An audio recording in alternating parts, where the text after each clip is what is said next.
This is a really, really important topic, financial fraud and preventing financial fraud. Too many people have been scammed, right? I mean, we see this. Christina, you see it. I'm sure, Calvin, you see it in your practice. I mean, this happens all the time. We all get these sort of spammy, scammy emails. But really, the question here is how to prevent it, how to get prevented from being scammed. And it happens so many times. I'm sure we know someone, or maybe it's happened to, one of maybe you, if you're watching this or listening to it. So we're going to kind of unpack the critical importance of cybersecurity and discover how to protect your assets and your personal information, because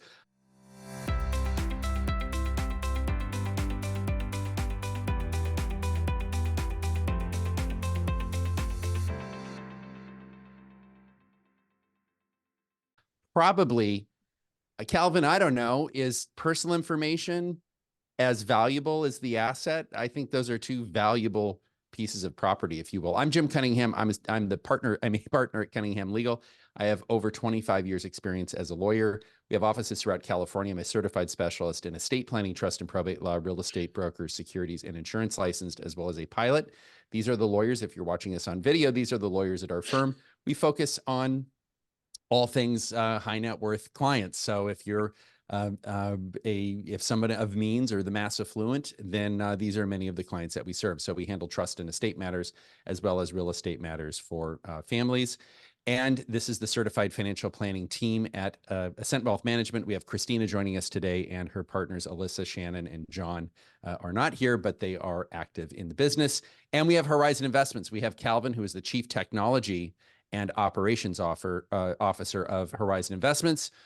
Disclosure, Christina and Calvin, you talk about your disclosure, then I'll do my disclosure, then we'll get to it. Yeah, this is just our standard disclosure. While, we are an investment management firm and we're registered with both FINRA and the SEC, this is not investment advice and should not be taken as an investment advice, as everything is individual and we are fiduciaries and would have to look at each individual scenario if we're making any recommendations for a client. And our disclosure would be the same. And I will not be talking about investments at all today. Okay. This is our disclaimer. I'm a lawyer. I'm talking. This is not legal advice. These are words coming out of my mouth. Don't watch this and go out and do a bunch of stuff legally. I think there's a bunch of stuff you can do to protect from financial fraud, but please don't construe this as having any kind of attorney-client relationship. This is information only. So, Calvin, cybersecurity. Let's talk about it. Yeah, so I thought what we could do today, I'm going to do three things, and I'm going to use the Buzz McAllister ordering system. My family has a tradition of watching the Home Alones every year on December 1st. I have some 12 and unders. So we've got item A. We'll do a little bit of a year in review of cybersecurity, what went on, what went wrong.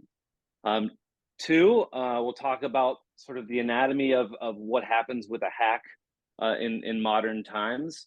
And then we'll spend most of our time on D, which is keeping you and your family safe this holiday season and into next year. So let's go ahead and do that now and switch to a year in review. So another big year. If you were a cyber criminal, this was a banner year for earnings for you. I think most people quote cyber crime in terms of how much it costs. But cyber criminals think of that as revenue, and this was a banner year for them. So what I want to do is in figure top right there, which is figure 5 from the DBIR report, which I have the pleasure of reading each year. It talks about something called pretexting, or pretexting incidents that have happened over time, and it's gone way up. This is what I would call the AI effect in cybersecurity. It got a lot easier to write convincing scams for folks using email and text and LinkedIn messages and all those sorts of things. And so that spike you see there at the end of 22 leading into 23 is sort of AI-driven activity. And we continue to see that to be sort of the primary attack vector for getting access to credentials that people shouldn't have. And so I want to talk about this particular attack that happened in October of 2023. I've sort of blanked out the firm's name, and I'm going to show it on the next slide. Some of you may have used this company before. But a couple of things that are interesting about the report is this firm found out because they saw a bunch of their information for sale. This is not a great way to find out something, but Oh the kind of boy. attack is called credential stuffing, which is really about passwords. And passwords are still such an important component of our defense for cybersecurity. So we're going to talk about this company on the next slide called 23andMe. 23andMe is, it's something you're probably familiar with, but it has all the things that you would expect to have. A lot of sort of a trust center. It's got different certifications and ISO numbers that say they're protecting your data, and they do a really good job of that. But it really didn't matter how good their security was, because if people are using the same passwords on 23andMe as they use on maybe sites they're less concerned about, it's very easy for an attacker to gain access to lots of information. So we're going to walk through why exactly how that happens, how these criminals are making money from it, and then talk about what we can do to sort of stop that. So this is how a modern day hack happens, and it really hasn't changed too much. I think cybersecurity and cybercrime can become a very personal thing, especially if you've experienced it, either a stolen identity or someone's gotten access to your account. It feels very personal. But for cyber criminals, it's really not that personal. It's really more of a numbers game. It's really a lot of casual browsing what's going on in the dark web and seeing, hey, did a bunch of Netflix passwords that people didn't really care that much about get leaked? And if so, let's try them everywhere and see if they work, and see if we can sell those. So let me walk through a little diagram of what actually happens. So on the next slide here, we're going to use that example of Netflix, maybe a quintessential example of a password that we maybe have shared with other people over the course of our lives. And No, no one's ever done that, Calvin. Come on. Never. No, I'm kidding. I know some people that are well into their adult life, still using some parent credentials. So just wait, Christina. So let's pretend for a moment that you use an insecure password on Netflix because you have to log into it when you maybe find a vacation house and you're trying to get logged in, and you don't like to type long passwords. But you also end up using that same password because it's convenient and because you remember it on Venmo. And while this is unlikely to happen to Netflix because they're a very large company and they have very good security, but something similar to that, and those passwords are compromised because that site has poor security and gets released. These cybersecurity criminals will use all those passwords and try them literally everywhere. And there are so many things that us folks in IT try to do to prevent that from happening, looking for suspicious markers. But there's become sort of a marketplace of tools to use for cyber criminals to get around this. So in the next slide, we'll see one, and they all have really interesting names that are very spooky. And so this is the scary part of the show. So here's a free tool called Sniper. Somebody can take credentials that got leaked somewhere, maybe WikiLeaks or elsewhere, and try them on Amazon sites around the world and bank sites around the world, and those sorts of things. Next slide. And they can also, if they're using that thing, a lot of what we do in cyber is look for IP addresses that look suspicious or locations that look suspicious. But in an online marketplace, you can go and buy clean looking IPs and clean looking origin sites, so that as you're testing these things, you don't look like a hacker. And so they can buy them for the low price of $28.95 a month. And then once you find one, you can go onto a site called Tenebrae or something like that, which literally means darkness, and go sell a PayPal account that's got $10,000 in it and sell it for $500. And this is how the vast majority of password-oriented breaches happen, even in 2023. And so next slide, if you would. When you look at the data, even this year, 80 plus, the vast majority of things that we need to be concerned about are the use of stolen passwords.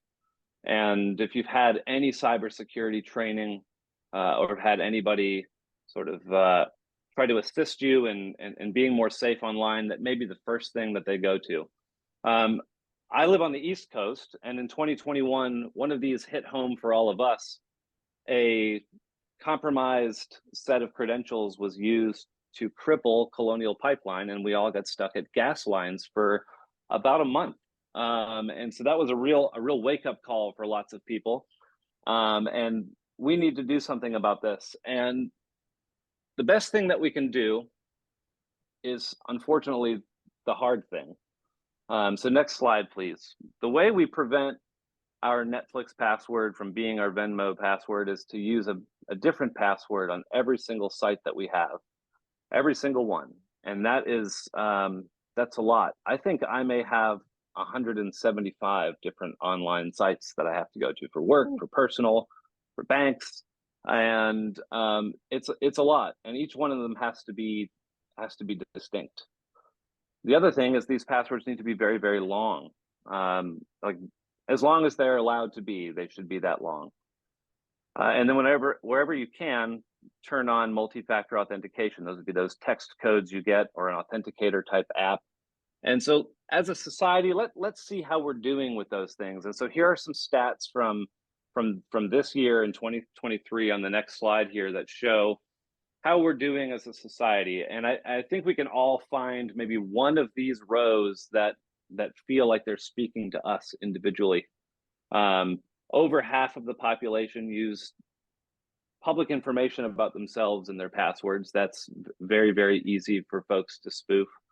If you have workplace passwords, you may be using those in passwords. And a lot of us are reusing passwords. And it seems like a simple thing, but it can be really, really challenging. And so on this next slide, this is sort of a strange and complicated comic, but for the longest time, cybersecurity professionals have been teaching us to use passwords that look very complicated, that flip some letters into numbers and make things that are, maybe 8 characters, but very, very challenging. And I'd like to share with you sort of a life hack that I've been telling people about, is to use words rather than characters, because words are easier to remember. And the single biggest thing about a password strength is how long it is. And so the next time you do password changes, think 4 random words that are at least 5 or 6 letters long, and those can be very, very easy to memorize. In fact, you've probably already memorized the one on the bottom, and the one on the top may be very challenging to recall. And so this is a little hack for you to remember, to use words to make your passwords, instead of trying to be creative with those sorts of things. Calvin, we have a question from Anita. Yes. It says, maybe you'll discuss, but how do they get into our password book? Curious. Now, I'm assuming this is not a physical, like, handwritten book, but I think this is part of what you mentioned. If one compromised password, this is the case for using different passwords in different sites, because if they get one password, they can hit all the sites that are out there and gain access. Yeah. So if you have a password, maybe you've thought long and hard about, and it's a relatively challenging thing to guess, and you've used that password on maybe 6 different websites or places where you do business. Maybe one of them is your bank, and the other one maybe less important sites. If one of those sites happens to have an actual cybersecurity issue, maybe a lapse in server patches or things like that, it becomes very, very easy, almost a trivial effort for those passwords that get compromised to be tried everywhere by lots of people. Because, Go ahead.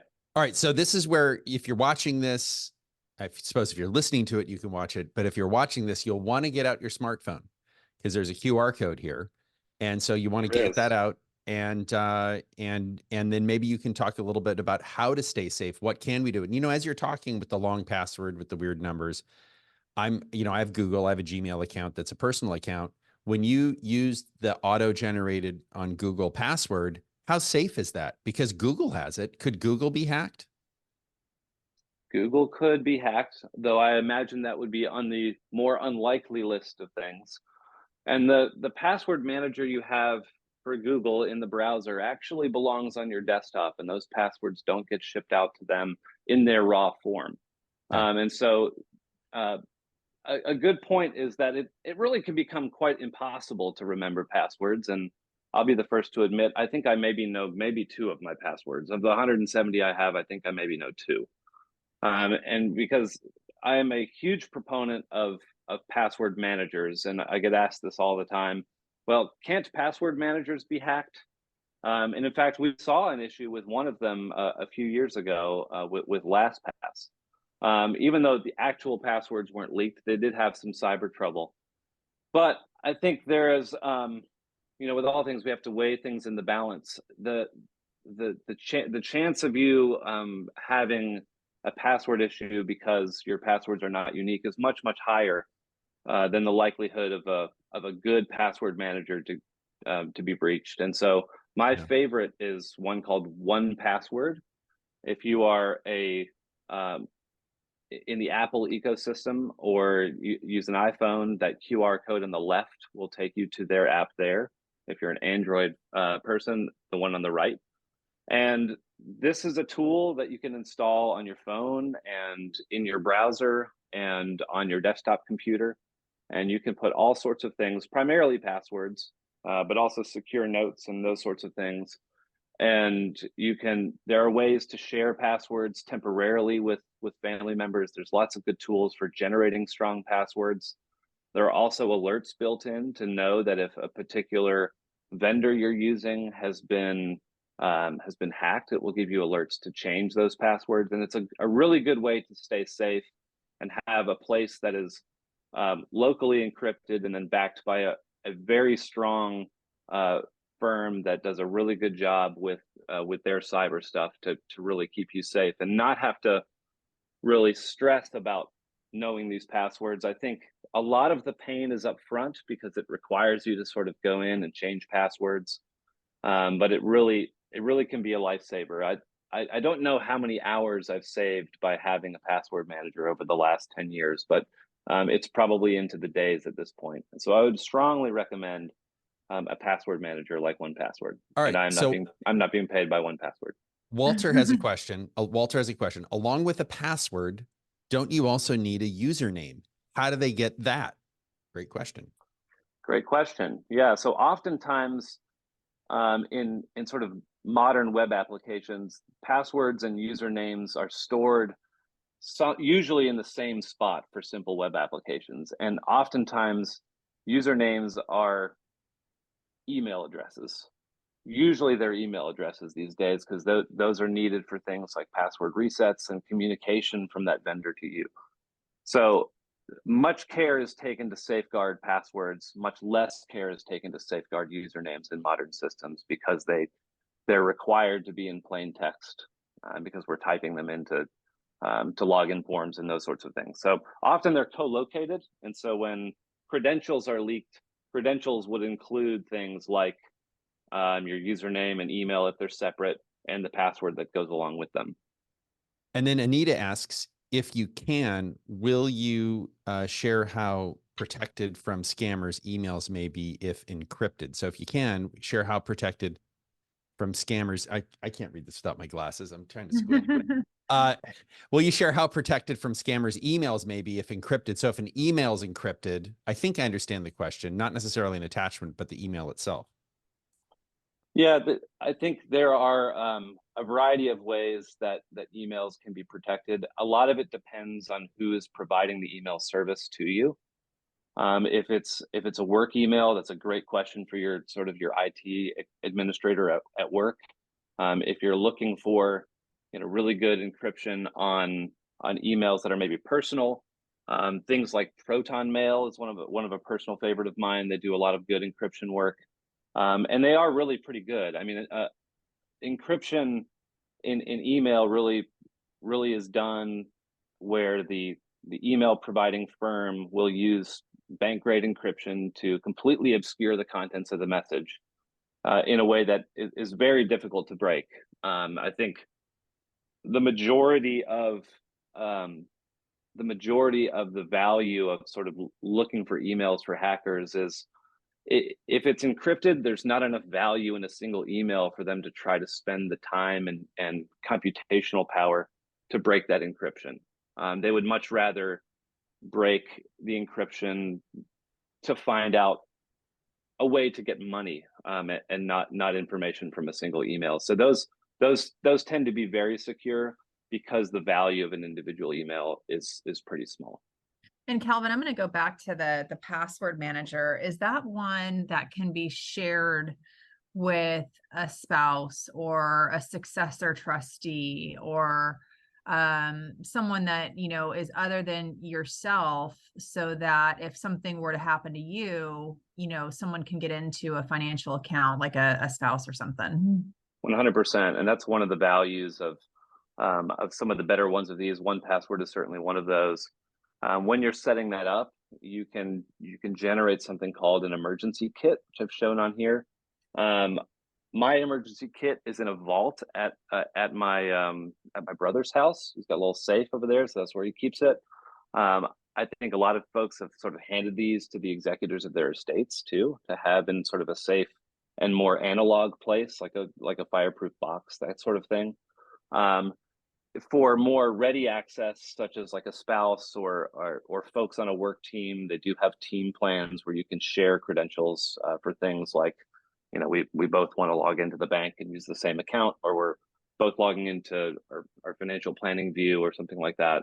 So those are both yes. Okay. Yeah. We had a mutual client, Jim and I did that, you know, a spouse passed away fairly young and unexpectedly, and could not get into a login of an account that the spouse had that was an individual account not held in trust. And the password was saved on his work computer that she couldn't get access to once he passed. So, you know, that's another thing of I think a reminder to people is if you have a work computer or work login that is where a lot of the passwords are auto saved, just think about storing something that could be a personal login needed for a spouse or loved one, or something that might be a financial account or even a 401k login that's stored elsewhere and shared with those that would maybe need it if something happened to you. Yeah, Christina, you raise a really good point, which is I think proper email hygiene is a really good idea. So if you are at work, that work email should be for work only. Don't run anything personal through it, because when you separate from the company, guess what? You're not going to have any access to your work email. I don't care what company you work for. You're just not going to have access. Now, if you're an owner, you know, in your particular case, you're mentioning that the deceased spouse was not an owner of the company, right? If you're an owner of the company, actually, you still may be frozen out.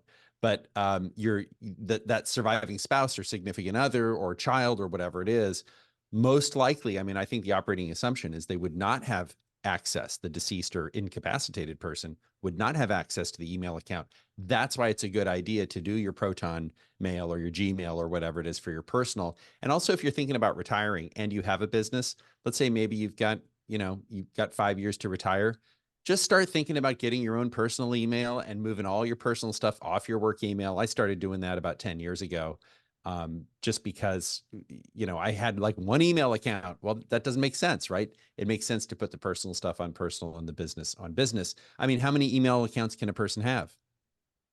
Is there a limit? Yeah, it's unlimited. Unlimited. So why not? Especially with the password resets too, because, you know, you might have, okay, spouse is now passed away and you might have access to their Gmail, but their password reset is going to their work email that you no longer have access to. So that's where it becomes really important for what your profile settings are, what's tied to your email address as a username, and where the password resets are going.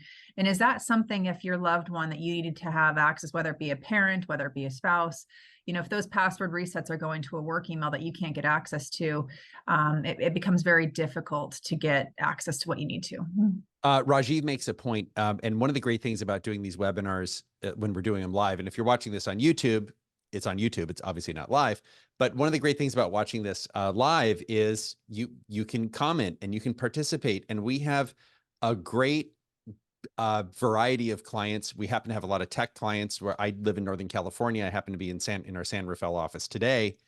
Rajiv says Google has a quote inactive account manager that gives account access to a designated person after 60 or more days of inactivity.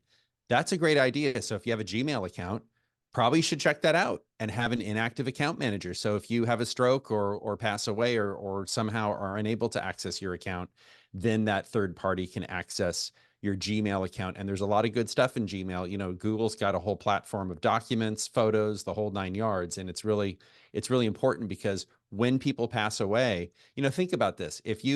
I mean, I think a lot of people did Facebook, you know, maybe a decade ago, or Instagram or whatever it is that, you know, these sort of platforms come and go.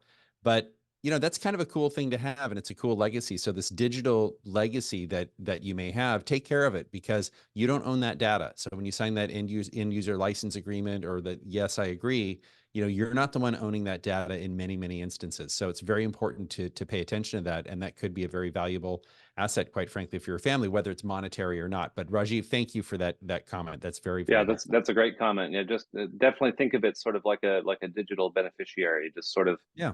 As you're thinking about beneficiaries for your financial accounts, think about them for your digital accounts too. All right, staying safe checklist. I love checklists. Yeah, so I'm a huge fan of checklists. There's lots of books written on how the world's a better place with checklists, and so I definitely subscribe to that. And it can be a lot. So I think just like just like Dr. Leo Marvin likes to set small, reasonable goals and sort of baby steps for making progress. Here are maybe like 5 things you could do during the holiday season to sort of move towards this way, and sort of maybe try things out. So one, go ahead and get that password manager installed, and and do it on your phone and on your computer. A lot of them have sort of a like a browser add-in to, so really that you can understand the value of really not having to always have your password at hand mentally. And then go ahead and change some of those really important ones. Certainly your financial accounts, your email password can sort of be a gateway to changing lots of other passwords with resets and such. So for your 1 or 5 or 6 or however many email accounts you have, go ahead and change those, and then set up two-factor or multi-factor authentication for those things too. That can be a really good starting point to really get a little bit safer online, is to get a password manager, change your email accounts and your financial services accounts first. Certainly, I recommend doing them all, but that can be a pretty big lift if you're just getting started. So maybe over the holiday season, get those major ones done first, and hopefully you'll see and recognize some of those time savings, and certainly you'll be safer as well. So happy to answer any other questions about. Yeah. So I have a question. There's two-factor authentication and multi-factor authentication. Are those fungible, interchangeable, or are they different? Are those different things? I think they're mostly fungible and interchangeable. I think most folks would think of a first factor being the password and the second factor being some other thing, like a text to your smartphone or a code in an authenticator app. There are sites that offer even factors beyond that, biometrics and things like that. Yeah. And for super secure things, that may be a requirement too, but most folks will only allow for sort of a second factor. And but yeah, mostly fungible, I would say. In our industry too, I'm sure on your side, Calvin, as much as my side, when we're managing hundreds of millions of dollars of clients' assets and wealth, in order to log into any of our systems, not only do we need to have our username and password, but we also have to have a code that resets every 60 seconds, or a token, and be able to enter that exact unique identifier to get access to our systems, just because there is so much personal information. So I know that there are certain banks that offer that, where you can, if you have a business account, you can have a token, or Microsoft or Google Authenticator, or one of those authenticators that's a unique token to be able to log into sensitive information. Yeah, in our law firm, we don't keep client data on site. It's all off-site. servers. We don't keep any files on site. And that's the real issue. You know, a lot of times you walk into a law office and there are files laying around. You're like, why do you have that client file? As you're walking, the other clients, you know, the next client's walking by some file. They go, oh, I see Bob's a client. All right. So Gerald has a question. How much protection are you receiving from a VPN, virtual private network? Yeah, I think those can be helpful. It's a sort of a numbers game. So I spent the majority of the time talking about password hygiene because it's 85% of the problem. You know, the other 15 to 20% are things like, you know, browsing on unprotected Wi-Fi in the coffee shop while logging into your bank account. And so there are cases like that where a VPN makes a lot of sense. So I would say yes, very much so for public Wi-Fi like airports and coffee shops. You're probably safer at home and don't need to be on a full-time VPN, mostly because your individual data may not be individually valuable enough for cyber criminals to spend the time to do packet inspection on all those network requests coming out of your computer and those sorts of things. And so I would say mostly concentrate on the sort of those more obvious places where it would be easy for someone looking to gain access to information, like an airport or a coffee shop, where they can look for lots of people at the same time. You know, as you're talking, as you're talking about this with people that are basically scamming and stealing, you think, look, you have one life. Of all the possible things you could be doing in the world to make the world a better place or whatever it is, you choose to do this. It's like, I don't know. I just, it's poor choices. Anyway, so Anita asks, my successor trustee and I have, quote, identical books with user IDs and passwords. Is that wise? I mean, I'm not sure it gets around the problem. When you say books, do you mean books? Well, knowing Anita, it probably literally means a book, like paper with ink on it. And I would say the only problem with a paper book, even though it's very secure, because somebody would need to physically be in your book to go steal your passwords. So you're really worried about people that have a very strong dislike for you, Anita. And that's probably a very, very short list. But I think that the main challenge with the book style management is that it can be challenging to keep it up to date. But it can be a very secure way of doing things. The other challenge is that it does mean you'll need to type each password while looking at the book, which can be sort of troubling if the passwords are extremely long. So if every time you have to type in 24, 64, 124 characters for a really long password, that can be sort of cumbersome. But it is very secure. It just it may create a little bit of a problem of really wanting to have long enough passwords, knowing that it's going to be a challenge to sort of look at the book and type them all accurately each time. All right. So Anonymous asks, how does one set up a two-factor authentication on a Gmail account? Yeah, you can go into the into your account settings, and there's a way to do that. It's been a long time since I've sent one up, but if you go to your Gmail account and then go to there's usually a place that says security and privacy, or right where you would go to change the password. There's often, you know, especially nowadays, there's some pretty strong internal advertisement for setting up two-factor authentication and those sorts of things. And, you know, you could probably, you know, Google has a great resource for finding that out too. You could probably put exactly your question in the search box and they'll have a picture for it, because Google really wants to incentivize that behavior too. So if what I've just said doesn't get you where you need to go, maybe ask Google that exact question and it should point you in roughly the right direction. All right. So I have a question. I'm out about in town on I use AT&T on AT&T's cellular network, and I access my banking information. Is that AT&T cellular network secure like a home internet connection is secure? And is it different from the public Wi-Fi connection? It can be. There's just a lot more traffic on those mobile networks. I think one of the things that you can do is you can use a VPN on the go. That certainly can help. A lot of times that can slow you down a little bit. The other thing that could be a good approach if you're more technical and into going that way, there's a place where you can set your phone's DNS records to be something different than what they normally would be.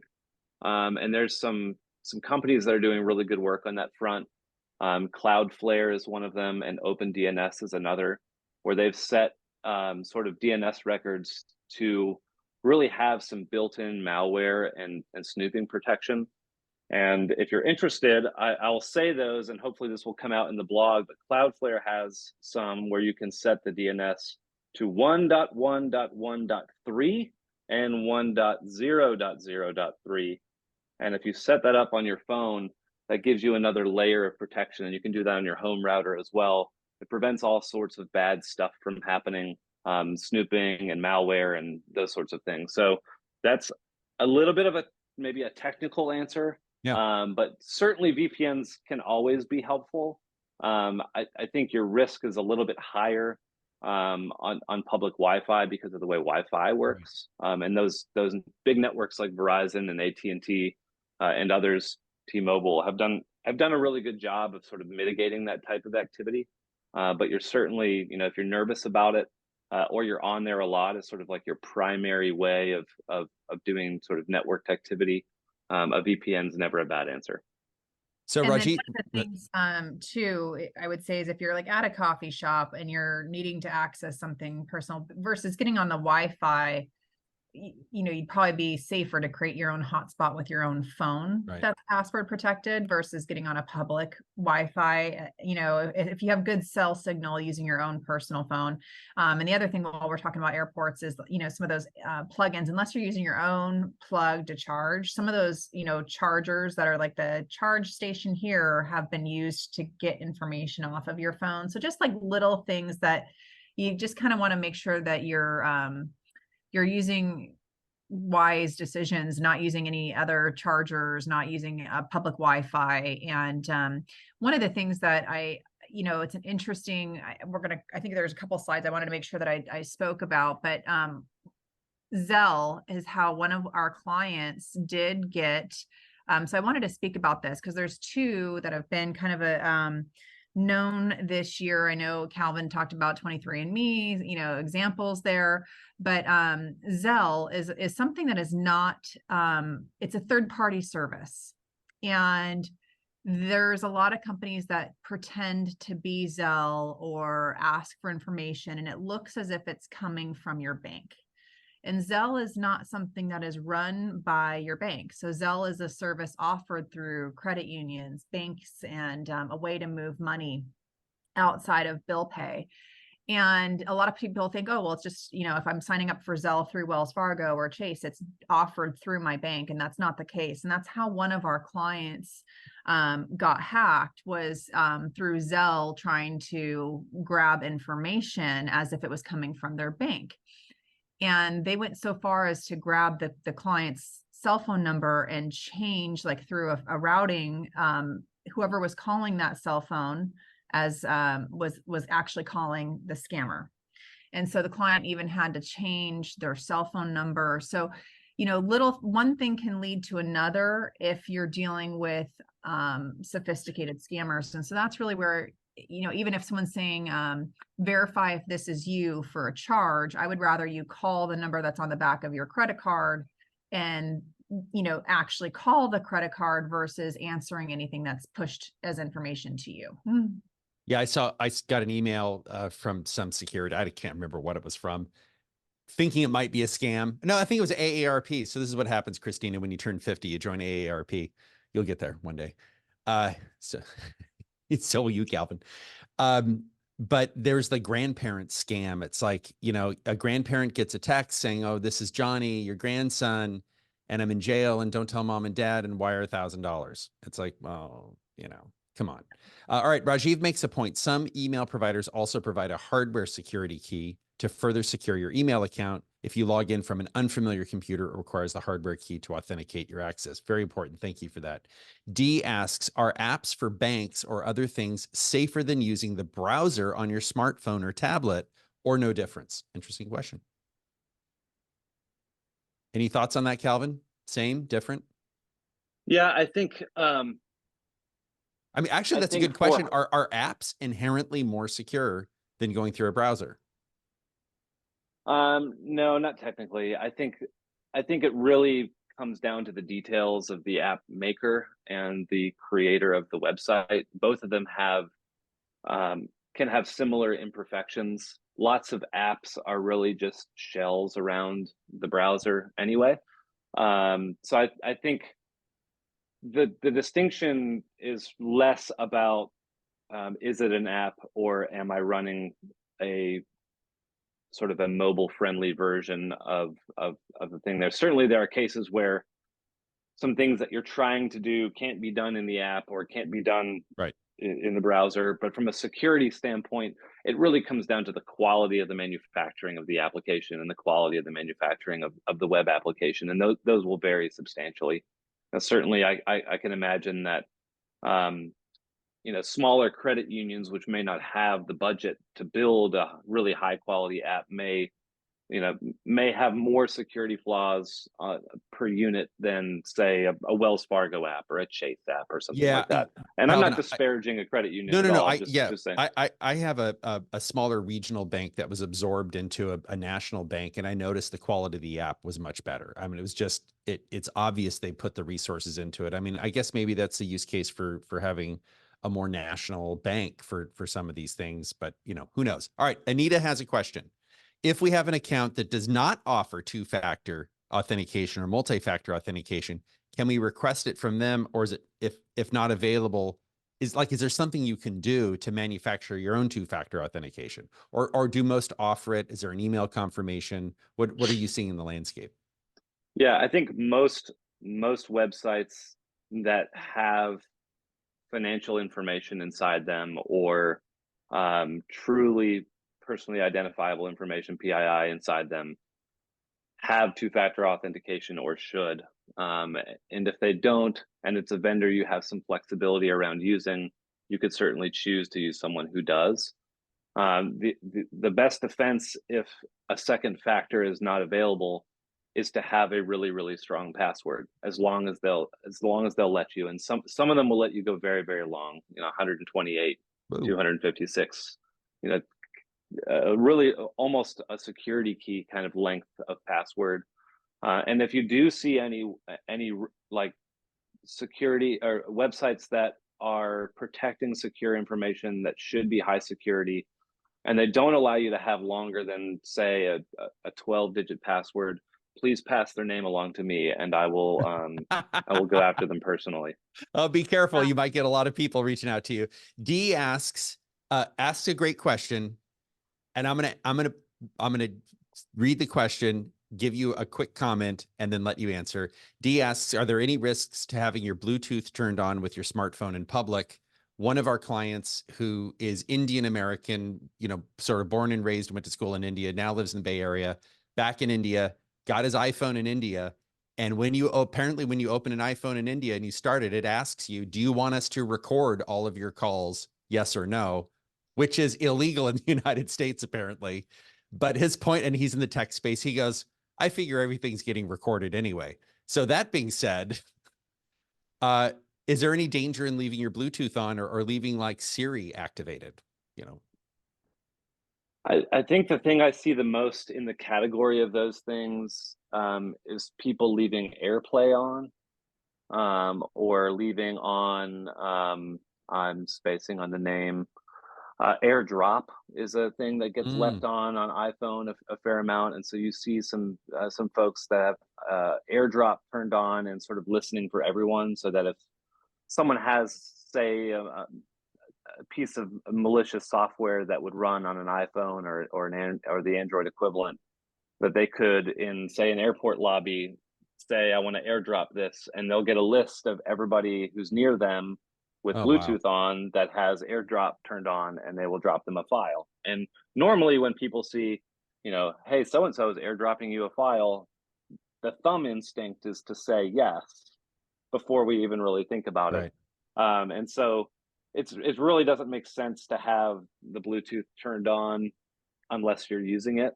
But I think the applications that are using Bluetooth, leaving those on, things like AirDrop and sort of the Android equivalent of that, probably present more risks than just leaving the Bluetooth connection open.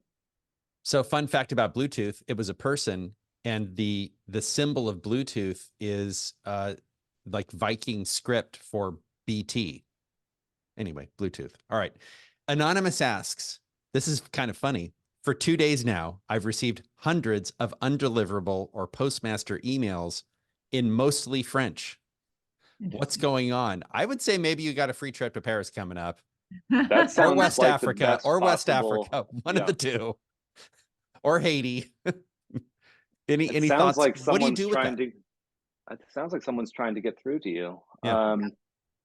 I'm not sure. That to me seems like one of those, you know, if it's a public email provider, like, you know, like a bigger one, like a Gmail or a Yahoo, then, you know, somewhere where your email address is signed up, someone has written some very bad computer code, and you've become the unsuspecting victim of someone's bad line of code somewhere.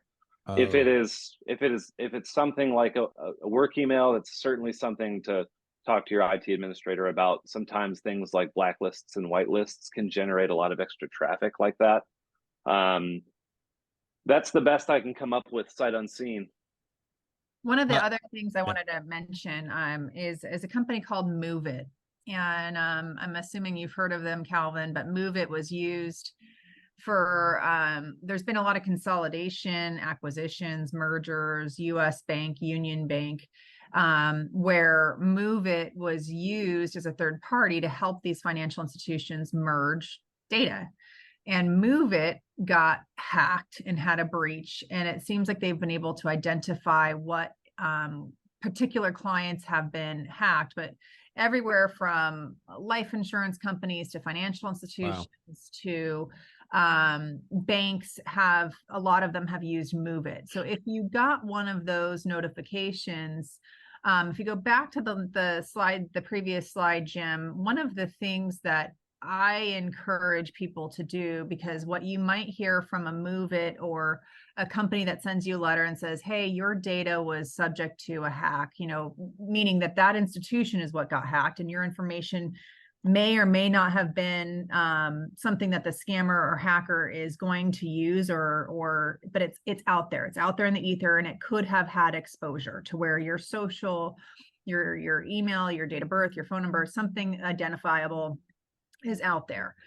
And so there's a lot of credit monitoring or identity theft protection companies. And I have nothing against those identity theft protection companies, but some of them can be a racket. And, Move It or whatever company that is offering the free identity theft monitoring for a year. Sure, that might be fine for a year, but let's just say, a year from now, that scammer now goes and gets to your data in the list of A through Z.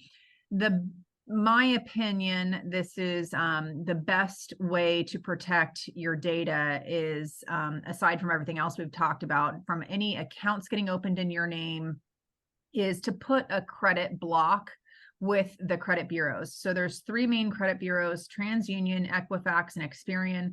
This costs you nothing like a subscription identity theft service would. You can call and work with each of these credit unions.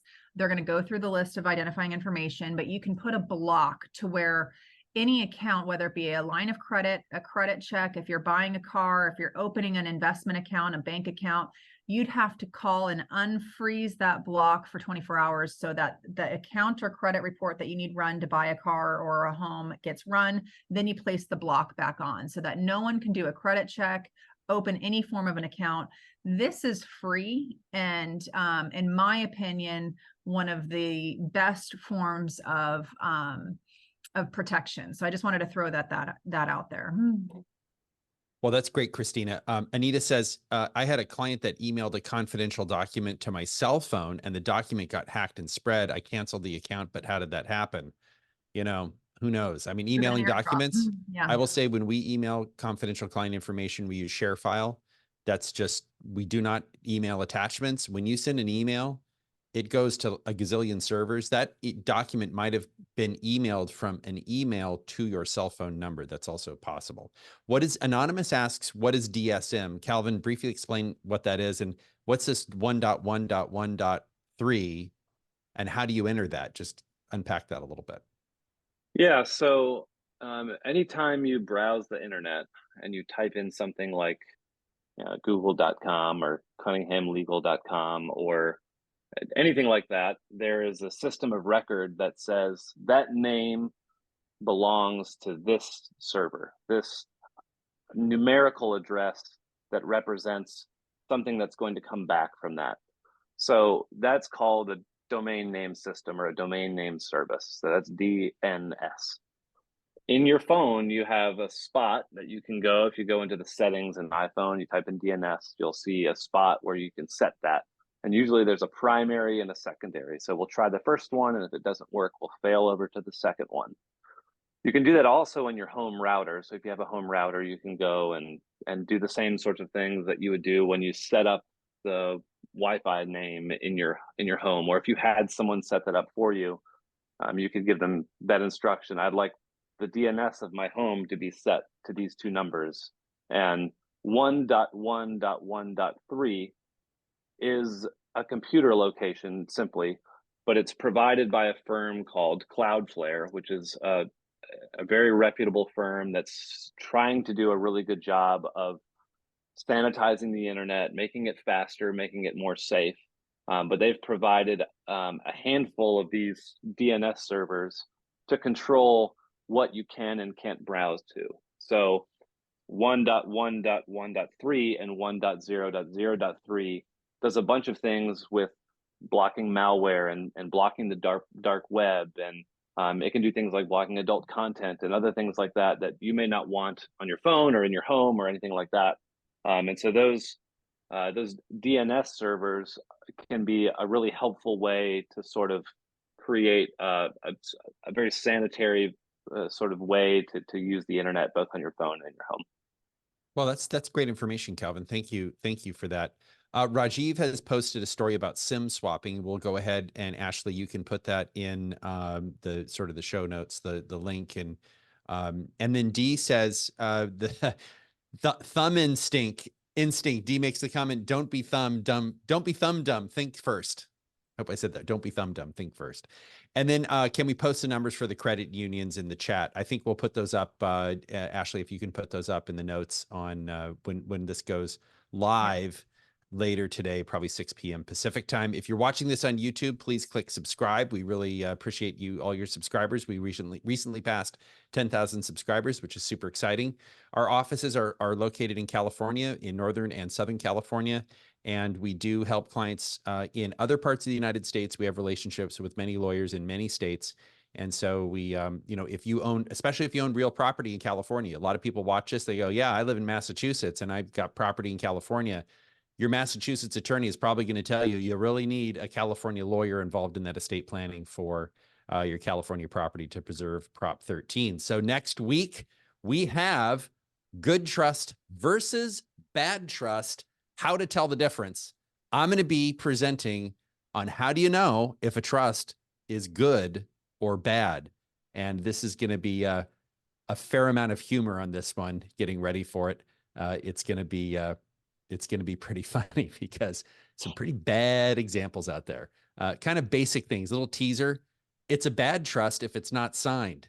You have to sign your trust. And I can't tell you how many people come in, they go, well, here's our trust. Well, did you sign it? No. Or mom and dad died, they never signed their trust. That would be an example of a bad trust because it's not a trust. So again, subscribe to our YouTube channel. Here are our phone numbers if you'd like to reach out to Ascent or Cunningham Legal. And Ashley has posted those links in the notes. And thank you for watching. And if you're watching this on YouTube, our materials are, but if you're watching this on YouTube, it's just going to roll to the next video, which is probably the video we haven't done yet. I can't keep this straight because it's like Back to the Future. But if you're watching this on YouTube, keep watching. Thanks, Calvin. Thanks, Jim. Calvin, thank you very much. Super valuable information.